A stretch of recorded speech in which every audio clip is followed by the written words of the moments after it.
इस चैप्टर की शुरुआत वहीं से होती है जहां पर ब्लैक मर्चेंट के मेन हेड बता रहा था कि हाल ही में लियोनिंग प्रोविंस में एक ऐसी घटना घटी जिसके कारण म्योंग फैमिली पूरी तरह से डिस्ट्रॉय कर दिया गया। और कुछ दिन पहले ही मुझे लियोनिंग प्रोविंस से एक रिपोर्ट मिली जिसमें कहा गया था कि योमसाएक लापता हो गया है, जिसे सुन एक पर्सन चौंकते हुए कहता है, क्या योमसाएक जो कि कुछ ही दिन पहले अपॉइंट किया गया था लीडर के रूप में, आप कह रहे हैं कि उसके जैसा एक पर्सन लापता हो गया है? हेड दोबारा उन सभी को बताता है, मैंने सुना है कि इन दोनों घटनाओं का संबंध किसी ऐसे व्यक्ति से है जिसे किंग ऑफ वार कहा जाता है। सभी परिस्थितियों को देखते हुए यह निश्चित है कि योमसाएक निश्चित रूप से ही किंग ऑफ वार के द्वारा डिफीट किया गया है। इतना ही नहीं, क्या तुम लोगों को पता है 5 ड्रैगन लीग के द्वारा भेजे गए अंडरवर्ल्ड डेविल स्वॉर्ड और मार्वेलियस आयरन आर्चर, वो दोनों भी उसी के द्वारा डिफीट किया गया है। लेकिन वास्तव में मुझे उस फैक्ट की परवाह नहीं है कि वे उसके द्वारा मारे गए हैं, पर समस्या यह है कि 5 ड्रैगन लीग को जो सौंपे जाने वाले प्रोडक्ट थे वो अभी सभी गायब हो गया है। यह एक बड़ी घटना है जो हमारे ब्लैक मर्चेंट ग्रुप की विश्वसनीयता को कम कर सकती है। उसी समय एक पर्सन उठकर खड़ा होते हुए मेन हेड को ग्रीट करते हुए कहता है, मास्टर मैं इस सिचुएशन के बारे में आपकी चिंताओं को समझ सकता हूँ, पर आप चिंता मत कीजिए, हमारा main merchant group king of war को हैंडल कर लेगा। क्योंकि शांक्सी प्रोविंस में हेनान में हमारा मेन मर्चेंट ग्रुप करीब पड़ता है, तो मुझे यकीन है कि जांच में ज्यादा समस्या नहीं लगेगा। मैं विश्वास नहीं कर सकता कि उसने एक ही समय में दोनों ब्लैक मर्चेंटों और 5 ड्रैगन लीग के साथ खिलवाड़ करने की हिम्मत की है। मैं उसे इसके लिए भुगतान कराऊंगा, वह चाहे कहीं भी और कहां भी छुपा क्यों ना हो। वह व्यक्ति कौन है, वह किस ग्रुप से है, उसकी क्या कमजोरी है, मैं इन सारों को निश्चित रूप से ही पता लगा लूंगा। हेड भी उसकी बातों को सुन खुश होते हुए कहता है, वेल तुम हमेशा से मेरी सारी उम्मीदों पर खरे उतरते हो, तुमको उसके अतीत की जाँच करनी होगी, उसकी पहचान, उसका उद्देश्य, क्योंकि ऐसा हो सकता है वह भविष्य में हर संभव कदम उठा सकता है। और हाँ, यह बात भी तुम अपने ध्यान में रखना,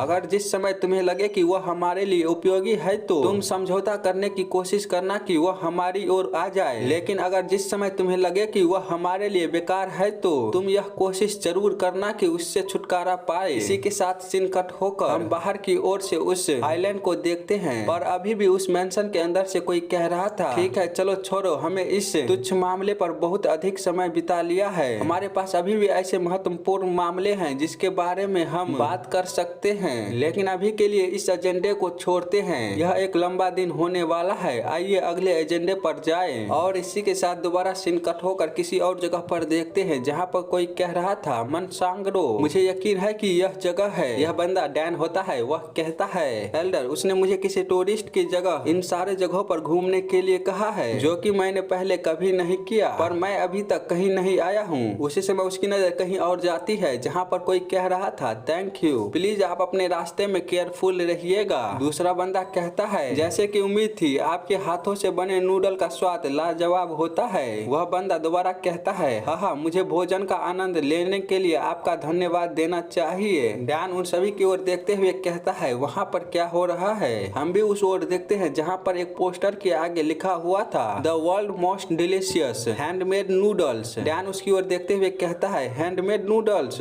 वह अपने पेट पर हाथ रखते हुए कहता है, मुझे भूख लगी है, अब जबकि मैं इसके बारे में सोच रहा हूँ तो मैं अभी तक नाश्ता भी नहीं किया है। और वह उस स्टोर में जाते हुए कहता है, प्लीज मेरे लिए एक हैंडमेड नूडल का कटोरा दीजिए। वह बंदा कहता है, प्लीज वेलकम, आप लंबे समय से वेट कर रहे थे, यह हैंडमेड नूडल का कटोरा जिसे आपने ऑर्डर किया था। डैन कहता है, फूड के लिए थैंक यू, पर उसके बाइट लेने से पहले ही उसकी नजर उस स्टोर मास्टर की ओर जाता है जो कि वहाँ पर उदास बैठा था। डैन कहता है, यह स्वादिष्ट है क्योंकि सूप मसालेदार है और जैसे कि नूडल लगता है किसी अच्छे अनुभवी की तरह बनाया गया है। किसी ने मुझे बताया था कि यह हैंडमेड नूडल गोबैंग के सागू सूप के बाद दूसरा सबसे स्वादिष्ट फूड होगा। मुझे लगता है कि यह बिल्कुल ही सही है, आपका धन्यवाद, मैं अंत में एक लंबे समय के बाद अच्छी तरह से खा सकता हूँ, क्योंकि वास्तव में मेरे लिए यह कठिन समय हो रहा है क्योंकि जोंगवन का खाना मेरे स्वाद के अनुरूप नहीं है। वह बूढ़ा आदमी कहता है, मुझे खुशी है कि यह आपके स्वाद के अनुरूप है, प्लीज आप जितना चाहे उतना खा सकते हैं। मैं एक ऐसे मेहमान से मिलकर बहुत खुश हूँ जो वास्तव में मेरे आखिरी हाथ से बने नूडल को पसंद करता है। डैन हैरान होते हुए कहता है, आखिरी क्या तुम अपना बिजनेस बंद करने जा रहे हो? लेकिन मुझे यकीन है कि यह हैंडमेड नूडल अपने स्वादिष्ट स्वाद के कारण प्रसिद्ध है। वह बंदा कहता है, मुझे यह पता है, लेकिन लैंड ओनर ने 2 गुने टैक्स कर दिया है तो कोई फर्क नहीं पड़ता है कि मेरे हैंडमेड नूडल कितना भी प्रसिद्ध क्यों ना हो, यह एक ऐसी अमाउंट है जिसे मेरी इनकम कभी नहीं पूरा कर पाएगी।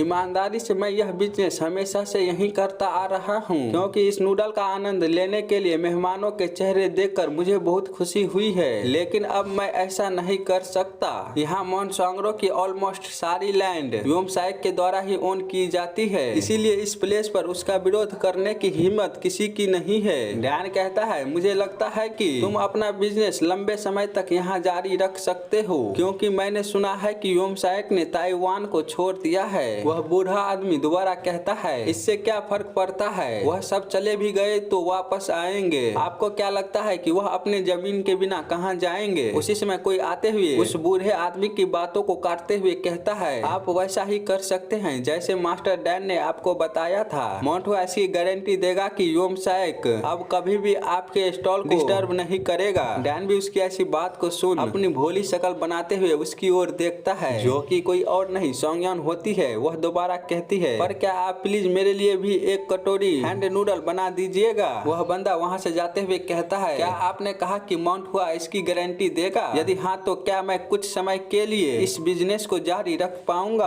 आप प्लीज इस सीट पर बैठ जाइए, मैं आपका ऑर्डर जल्द ही तैयार कर दूंगा। सोंगयन डैन के बगल में बैठते हुए उससे कहती है, आपने पहले जो किया उसके लिए धन्यवाद, साथ ही आपका थैंक्स जो कि हम उस क्राइसिस को हैंडल कर पाए। डैन उससे कहता है, नहीं, मैं वह हूँ जिसे थैंकफुल होना चाहिए। आपका और माउंट हुआ सेक्ट के डिसाइबलों को धन्यवाद, जिन्होंने अभी तक इतना सहा है, जिसके कारण हम ग्रेट हेवनली मर्चेंट ग्रुप को बचाने में सक्षम थे। उसी समय सोंगयन अपने पास से सोहो का ट्रस्ट आइटम निकालते हुए कहती है, ऐसा लगता है कि आप इस चीज के मालिक को जानते हैं। डैन भी उसकी ओर देख चुप था। सोंगयन दोबारा कहती है, ऐसा लगता है कि लेडी केवल अपने क्लोजेस्ट लोगों के लिए ही अपनी आइडेंटिटी को रिवील करती है। फिर आप उसे कैसे जानते हैं? जहाँ तक मुझे पता है कि मार्शल एसोसिएशन के अंदर भी मेरे सहित केवल 3 लोग ही हैं जिन्होंने उसके ट्रस्ट आइटम को प्राप्त किया है, इसलिए इस आइटम के बारे में कम ही लोग जानते हैं। डैन स्माइल देते हुए उसे बताता है, अगर आपका मतलब किसी और का है जिसका नाम सोहो है तो जवाब सही है। जब हम छोटे थे तब मेरा उनसे थोड़ा सा जुड़ाव हो गया था। सोहो डैन का ऐसा जवाब सुन कहती है, जैसे कि मैंने उम्मीद की थी। डैन फिर कहता है, लेकिन यह 10 साल से भी पहले की बात है। यह सिर्फ एक रिश्ता था जो इतनी तेजी से चलता है, मुझे तो यकीन भी नहीं है कि वह मुझे याद भी करती है। सोंगयन कहती है, और मुझे यकीन है कि वह आपको याद करती है। डैन खाना खाते हुए कहता है, ओह क्या ऐसी बात है? वेल, मुझे लगता है कि ब्रांच हेड ने भी मुझे पहले अच्छी तरह से बताया था कि सोहो अब भी मुझे याद करती है। वह रिलेशन को तभी से बहुत कीमती समझती है जब वह छोटी थी, पर फिर भी उसने वास्तव में जोंगवॉन में सबसे बड़ी मर्चेंट ग्रुप बनाने का अपना वादा पूरा किया है। इसलिए मुझे लगता है कि अब अपना वादा निभाने की मेरी बारी है। इसी के साथ पास्ट में हम 10 साल पहले की गोर्जियो का टाइम देखते हैं, जहाँ पर कोई कह रहा था, एक बार जब हम डेंगचोंग माउंटेन से गुजरते हैं तो वहाँ म्योंग होंग माउंटेन होगा, जो स्कॉलर और सम्मानित व्यक्ति का निवास स्थान है, जो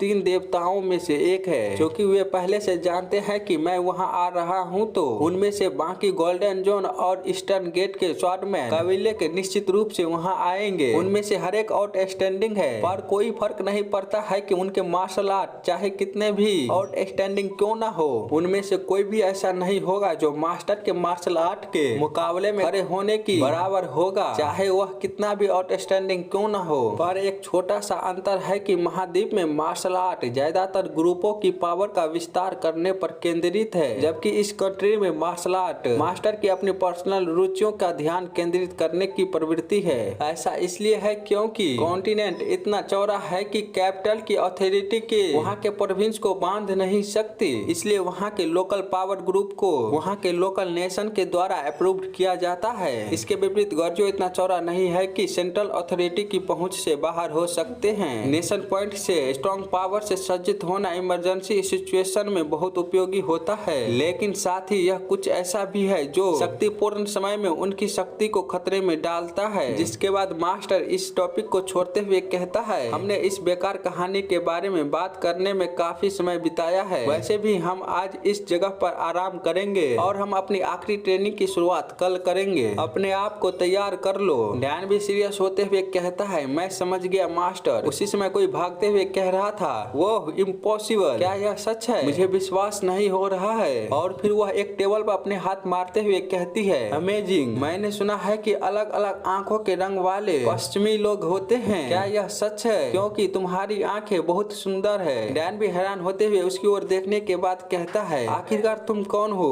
वह बच्ची दोबारा कहती है, ओप्पा, क्या आप गॉर्जियो से हैं? आप कहाँ से आए हैं? जब आप एक गॉर्जियो के पर्सन है तो आपकी आंखों का रंग मेरी आंखों से अलग क्यों है? क्या आपके गांव के लोगों को भी आपकी तरह नीली आंखें हैं? जिसे सुन डैन थोड़ा हिचकिचाने लगता है। उसी समय मास्टर कहता है, बच्चे, क्या तुम्हारा हमसे कुछ काम है? जिसे सुन वह बच्ची मास्टर की ओर देखते हुए कहती है, ओह दादाजी, आपकी आंखें भी नीली है, वे बहुत सुंदर है। डैन भी उसको ऐसी बात करते हुए सुन काफी हैरान हो जाता है। उसी समय वह फिर से कहती है, ऑल राइट, मेरे यहाँ होने का एक कारण है। मैं अपने फादर के साथ खाना और आराम करना चाहती हूँ, लेकिन यहाँ हमारे लिए कोई भी खाली सीट नहीं है। तो अगर आपको कोई आपत्ति नहीं है तो क्या हम यहाँ आपके साथ शामिल हो सकते हैं? डैन एल्डर की ओर देखते हुए कहता है, मास्टर। एल्डर कहता है, मुझे लगता है कि यह लकड़ी का बेंच हम दो लोगों के लिए काफी ही ज्यादा बड़ा है, तो तुम्हें जैसा लगता है तुम कर सकती हो। जिसे सुन वह बच्ची चौंकते हुए कहती है, फादर प्लीज आप यहाँ आ जाएं। क्या मैंने आपको पहले नहीं बताया था? वे हमें खुशी से स्वीकार करेंगे। उसके फादर कहता है, तुम ठीक कह रही हो। और फिर वह मास्टर से कहता है,